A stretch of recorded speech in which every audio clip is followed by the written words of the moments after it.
Oi, bom, hoje a gente vai falar um pouco sobre a história no ano de 2889 do Júlio Verne. Então, vamos lá. Bom, apesar de ser mais conhecido por ser do Júlio Verne, ainda há uma discussão de quem de fato teria escrito, se foi o Júlio Verne ou se na verdade teria sido o seu filho, o Michel Verne. Mas enfim, independente de quem realmente tenha escrito, a história ela foi publicada originalmente no ano de 1889 e ela imagina uma sociedade que se passa 1000 anos na frente, 1000 anos no futuro, ou seja, no ano de 2889. Bom, eu particularmente não sou um grande fã de ficção científica, não leio tanto assim, né? Meu habitat natural é mais a fantasia, mas eu confesso que eu tenho um certo apreço por esse tipo de história em que se passa no futuro bem distante, né? No mundo pós-apocalíptico, ou distopias, enfim, esse tipo de histórias, porque a gente consegue aprender algo especial com elas. Porque assim, quando a gente lê um romance histórico, um documentário, um livro biográfico, né, uma biografia, autobiografia, a gente consegue aprender muito sobre como era a vida e a sociedade nos tempos antigos. No livro de história também, né? Mas nesse tipo de história aqui especificamente, né, que foram escritas há muito tempo atrás e que se passam numa sociedade muito tempo à frente, a gente consegue imaginar e ver de fato como era a mente das pessoas naquela época e como elas imaginavam o futuro. E comparar essa previsão que elas faziam com o futuro que nós temos hoje. O que para elas era o futuro, o que para nós é o presente. Lendo histórias que se passam no futuro para elas, que seriam 2010, 2020, que para nós já passou. E com essa comparação entre a expectativa e a realidade, nós conseguimos criar um novo tipo de conhecimento, um conhecimento baseado na experiência das pessoas e nas expectativas de nossos antepassados. E a partir daí nós podemos fazer algo parecido com o que eles fizeram, imaginar como será o nosso futuro, porém agora com as lentes de alguém que também, como nós, imaginou o futuro delas. E pegar talvez os erros, ainda que não sejam erros, mas as diferenças, né, as discrepâncias entre o que as pessoas imaginavam do passado com o que de fato está acontecendo agora e a partir dessas diferenças moldar a nossa própria imaginação para como será o futuro. E isso é muito interessante. É esse tipo de visão, esse tipo de análise que nós conseguimos ter a partir dessas histórias, a gente não consegue com outros tipos, com outras formas literárias. E o interessante é que muitas coisas que o autor imaginou que seriam possíveis somente 1000 anos na frente, nós aqui já temos. Então, por exemplo, o autor imaginava nessa história que 1000 anos na frente, ou seja, no ano de 2889, a humanidade aprendesse a obter energia a partir da água e até mesmo do vento. E hoje nós temos isso. Ele imaginava que haveria um sistema de tubos conectando as casas das pessoas, onde elas pediriam comida e lhes seriam entregues, né, os pratos de comida prontos já. E elas não precisariam ir num restaurante, por exemplo. E hoje nós temos, no caso, a questão do sistema de delivery, que é ainda mais avançado do que o que foi imaginado para 1000 anos no futuro. E é muito interessante ler esse tipo de história sabendo que o autor é alguém que viveu no século XIX, num mundo completamente diferente do nosso. E ele tinha expectativas expectativas para ele, no caso, há 1000 anos no futuro, que para nós já se cumpriram há muito tempo e que a gente está muitas vezes muito mais avançado do que se imaginava. Outra coisa interessante é que nessa história a expectativa de vida ele é dito que aumentaria da que era na época por volta dos 37, 40 anos, ali na segunda metade do século XIX, né, para 52. Veja que coisa interessante. O autor, uma pessoa que viveu no século XIX, ele imaginava que a expectativa de vida das pessoas 1000 anos no futuro, 1000 anos, ou seja, no ano de 2889, aumentaria de 37, que era a expectativa da época, para 52 anos. Hoje a gente está em 2024, né? A gente não está nem perto de 2889 e a expectativa de vida já é muito superior a isso. Tem lugares, países que a expectativa de vida é superior a 70 anos, 70, 75, enfim.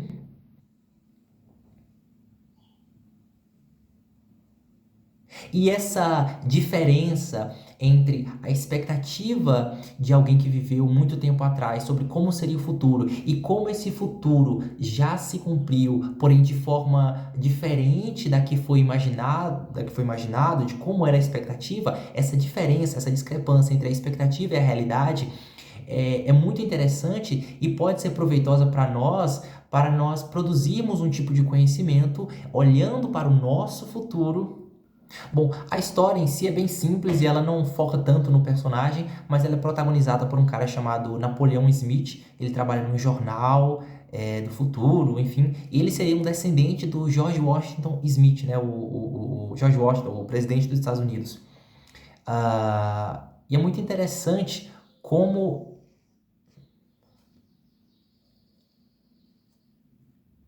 Enfim, a história não foca tanto nele.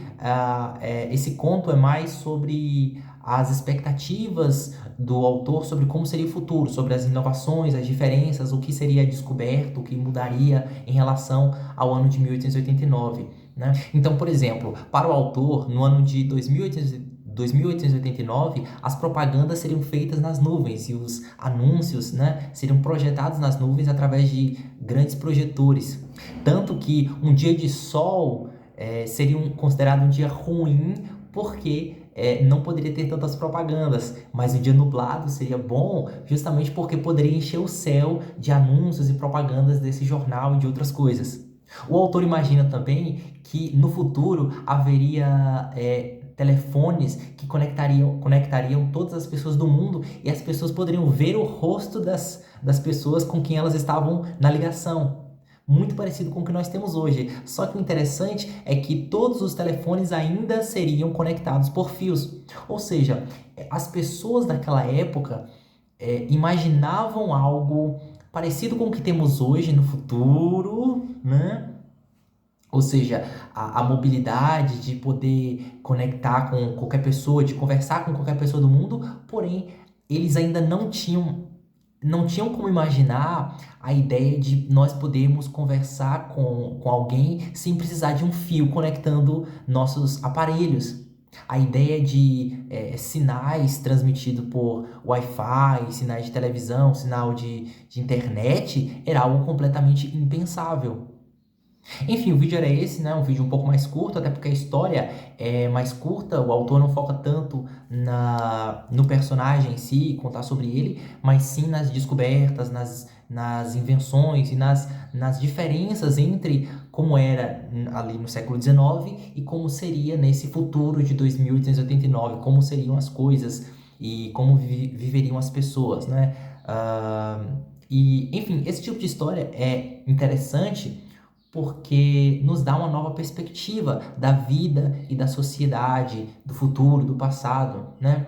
É engraçado que muitas pessoas costumam falar que nossa geração, é azarada ou a gente está numa época ruim porque a gente nasceu muito tarde ou muito atrasado para explorar o mundo, no caso referente às grandes navegações, né? Até porque todos os países já foram descobertos, não há um novo continente perdido, etc. Então a gente nasceu muito tarde para explorar o mundo, porém muito cedo para explorar o universo, né? Até porque não tem uma nave espacial para a gente ir para outro planeta e tudo mais. Então por isso a gente teria nascido numa época ruim. Mas esse tipo de história nos dá uma perspectiva diferente de vida. Na verdade, é justamente porque a gente está aqui, como que no meio do caminho, que a gente consegue olhar para trás, ver o que os nossos antepassados escreviam, como eles pensavam, como eles imaginavam o futuro, e a partir daí olhar para o nosso próprio futuro com um olhar de mais humildade e vendo as diferenças entre como eles imaginavam o futuro e como ele de fato ocorreu, o futuro para eles como sendo o nosso presente, nós podemos olhar para o nosso próprio futuro e consertar um pouco as coisas, tentar olhar e ver o que não deu certo para o futuro deles e o nosso presente e o que nós podemos fazer melhor, diferente, podemos fazer mais bem feito para que o nosso futuro seja um pouco mais próximo daquilo que nós imaginamos. Aproximar um pouco mais a expectativa projetada no futuro da nossa realidade. Pegar esse conhecimento do passado, esse conhecimento das pessoas, dos escritores antigos, e transformar em um conhecimento prático, em um conhecimento que é capaz de moldar o nosso futuro. Um futuro melhor, mais digno, mais humano, mais próximo de nós. Enfim, e a história termina de uma forma bem interessante porque, assim, ela começa e termina no mesmo dia, no dia 25 de setembro de 2889. É o dia em que se passa toda a história, todo o conto. E ela termina com o doutor Smith, né, Napoleão Smith, que é um grande investidor, um homem muito rico, e ele está recebendo diversos cientistas, inventores, para poder fazer investimentos, né, nessas descobertas, nessas invenções e poder ganhar dinheiro no futuro. E um desses cientistas é um doutor chamado Dr. Fateburn, e ele tem uma invenção de prolongar a vida das pessoas, congelando o corpo das pessoas e descongelando muito tempo na frente, né? Enfim, uma forma de eternizar as pessoas, de vencer a morte. E o engraçado é que o Dr. Fateburn, ele faz esse experimento nele mesmo, né? Ele se autocongela, aí passados 100 anos, né? Que é justamente o dia em que se passa a história. E depois de 100 anos, que é quando se passa a história, que é o momento em que vão acordar ele, nada acontece. Ele está definitivamente morto, né? Ele não consegue vencer a morte, né? E a história termina com o autor falando, dando um desabafo, né? De que mesmo 1000 anos na frente, mesmo 1000 anos no futuro, no ano de 2889, no século 29, ainda assim a morte é o principal obstáculo da humanidade. E o ser humano, por mais avançado que estivesse nesse futuro longínquo, ainda não conseguiu vencer a sua principal barreira, o seu principal inimigo, a própria morte. O ser humano não conseguiu acrescentar nenhum dia sequer ao ano terrestre, ao ano da sua vida, né? Enfim, esse tipo de história é interessante porque, vendo como as pessoas antigamente imaginavam o futuro delas, nós conseguimos aprender um pouco mais sobre como elas pensavam, como era a mentalidade de uma pessoa daquela época, do século XIX. E é interessante, engraçado até, como na maioria das vezes as pessoas erraram, né, o futuro delas. As pessoas sempre imaginavam algo e no fim das contas acontecia algo diferente. É comum as pessoas, os livros, histórias escritas no século XIX, no começo do século XX, imaginarem que no futuro delas, o que para nós é um presente, coisas completamente irreais e que estão tão distantes de nós hoje em dia como estava há 100, 200 anos atrás. Tem até aquele meme, né, que as pessoas no passado imaginavam assim, não, no ano de 2010, no ano de 2020, vai haver carros voadores, coisa e tal. Aí a gente tá aqui em 2024 discutindo coisas completamente irrelevantes e a gente não tá nem perto de carros voadores. E vendo esse tipo de diferença, né, entre o futuro esperado e o presente concreto, nós conseguimos aprender um pouco mais e fazer disso uma lição para nós mesmos. Quando nós criarmos as nossas próprias histórias, ou simplesmente quando nós imaginarmos o nosso futuro e pensarmos em coisas mirabolantes sobre como vai ser a sociedade, a humanidade vai ser super evoluída, esse tipo de história nos convida a pensar um pouco diferente, a colocar um pé atrás e pensar novamente. Assim, caramba, será que vai ser assim mesmo? Será que realmente vai ser, o futuro vai ser da forma como nós imaginamos? Será que no ano de 2050, 2100, nós vamos viajar pro planeta Marte? Será que no ano, daqui 20, 30 anos, todo mundo vai ter energia solar? Será? Será que nós não estamos cometendo os mesmos erros que o Júlio Verne, no ano de 1889, cometeu ao imaginar o futuro 1000 anos na frente? Enfim, esse tipo de história nos leva a refletir e pensar um pouco sobre isso. Enfim, o vídeo era esse, eu espero que vocês tenham gostado, um vídeo um pouco mais curto, e é isso. Tchau!